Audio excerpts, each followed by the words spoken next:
Ne vem, če ste opazili, ampak jaz danes že povsem normalno hodim, še celo zavrtim se lahko takole. Tako da po temu minulemu vikendu, ko smo bili z ekipo na Golteh, super fino in fajn smo se imeli, se je zgodilo tudi to, da sem se izvila gleženj, ampak vse zališčne kremce, ki sem jih uporabila do zdaj in pa tudi frekvenčna terapija, je pomagala očitno, tako da že lepo hodim in se tudi premikam. No, poškodba pa je našo gostjo, ki jo boste danes poznali, pripeljala do joge. Sicer je bila pa športna plezalka, taka prava tekmovalna in tako je potem spoznala jogo po eni poškodbi, sicer pa kaj več nam bo zaupala sama. Pripravila pa je tudi eno tako odlično kako ne rečem, skoraj da predstavo za marsikoga, glede na to, da je izjemno gibčna in ne samo gibčna, tudi izjemno močna. Katja Plenic prihaja v našo družbo vsak trenutek, jaz se že veselim, tudi čajček ji bom pripravila. Hello! Živjo, živjo, dober dan, evo ga. Dober dan. Veste, pravijo, v majhnih flaškah je strup, se mi zdi, da to zate kar... Da to kar zate velja. Evo, kar izvoli naprej sesti. Nam boš pripravila oziroma si nam pripravila en tak lep sklop, Jaz sem vam zdaj pripravila en vinyasa flow, ki združuje tako moč in gibljivost, kar kot plezalke in tudi ženske rabimo nekako eno malo močnejšo stran in kar imajo moški najraje, da pokažemo tudi malo nežne plati. Aha, nežno, močno, vse to in še več je ženska. Evo ga, kar izvoli, jaz ti pa ta čas pripravim čaj.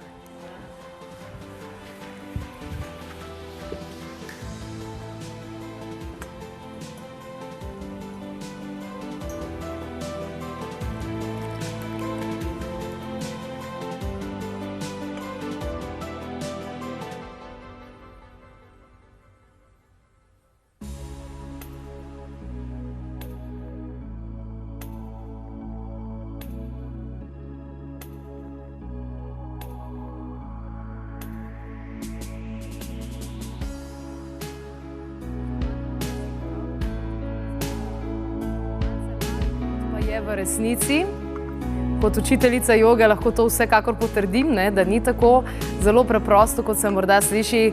Tukaj mora biti poznavanje, čutenje lastnega telesa izjemno, kaj šele gibčnost, pa ne samo gibčnost, tudi obvladovanje svojega diha, vdihi in izdihi, vse to je nadvse pomembno. Katja več kot očitno zelo dobro pozna svoj center moči.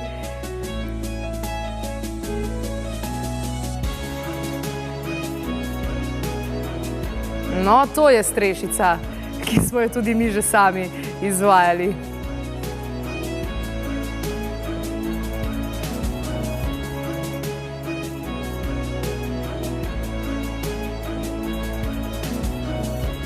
Kakšen preplet.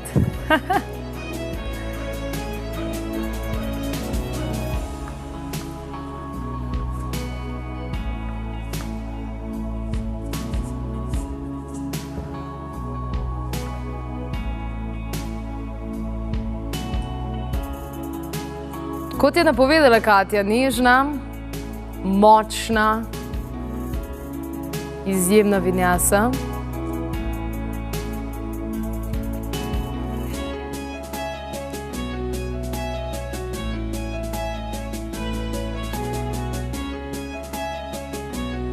In izjemen nadzor prane, življenjske energije. Bravo!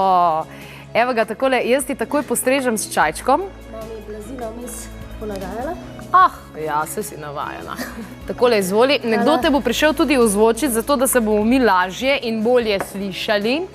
Vi, spoštovani gledalci in gledalke, pa lahko v tem trenutku preverite tudi našo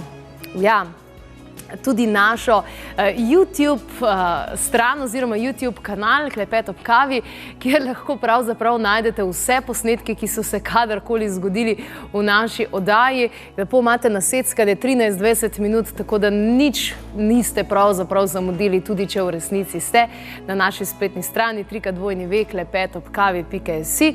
Pa tako najdete še kup različnih člankov in prispevkov, o katerih se veliko govori. Zanimivo zanimive debate se tudi odvijajo, tako da ste več kot vabljeni, da tudi sami preverjate, kaj vse se dogaja, pa še kakšen kviz po vrhu lahko torej rešite.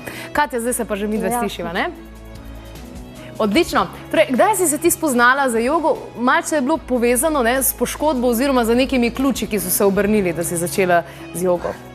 Ja, najprej naj povem, da sem jaz v bistvu v prvi vrsti športna plezalka, ki sem se kasneje v bistvu v takem neljubem dogodku srečala z jogo, oziroma jogisti raje rečejo, da je joga našla njih. In sicer pri plezanju sem si poškodovala koleno, strgala sem si v bistvu vse vezi. In po prvi poškodbi sem jaz bila zelo optimistična, sem rekla, jaz zdaj s tem nadaljujem, prva je rehabilitacija. Potem je bila pa prva operacija, pa druga operacija in nato še tretja operacija. Sem rekla, ok, treba bo najti nekaj drugega. In nato sem se srečala z jogo. V bistvu sem že kot mlada punčka hodila na gimnastiko in tudi pri plezanju. Plezanje samo zahteva veliko gibljivosti in moči. Sem rekla, dajmo se preizkusiti v tem in na začetku. Ne rada priznam, ker med jogisti ni to najbolj popularno, ampak je bila, tako kot za vsakega, ki gre na jogo enkrat tedensko, zame joga šport. Neka telesna sprostitev po dolgem dnevu in same asane so mi bile kot plezalne smeri. Aha, jutri bi pa jaz rada naredila škorpiona. Aha, jutri bi pa jaz rada naredila stojo. In spet, med jogisti to ni joga. To je šport, ampak mislim, da vsak, ki se sreča z jogo, gre ravno čez ta proces preobrazbe. Joga postopoma prodira vse tvoje življenjske sfere, počasi in počasi.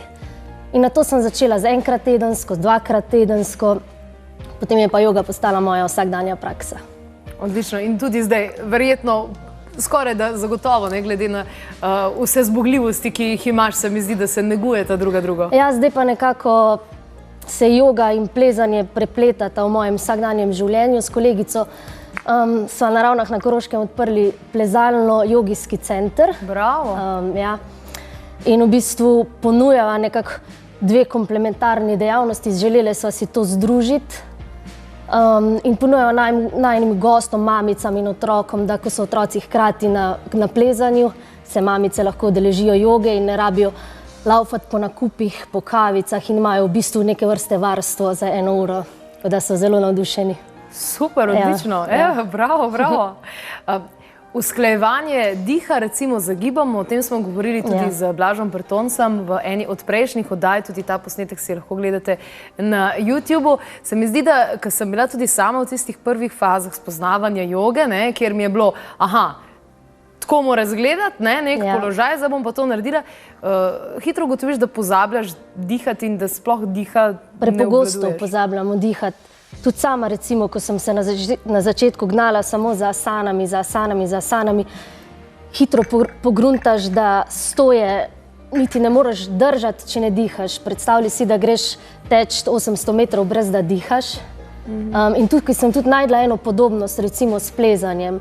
Tudi ko plezaš smer, ponavadi, ko si na najtežjem mestu, ti vzame dih, tako kot zadržujemo dih pri najtežjih asanah. In ravno ta dih te popelje čez najtežje, mi rečemo v plezalnem žargonu, detajle in tudi čez najtežje asane.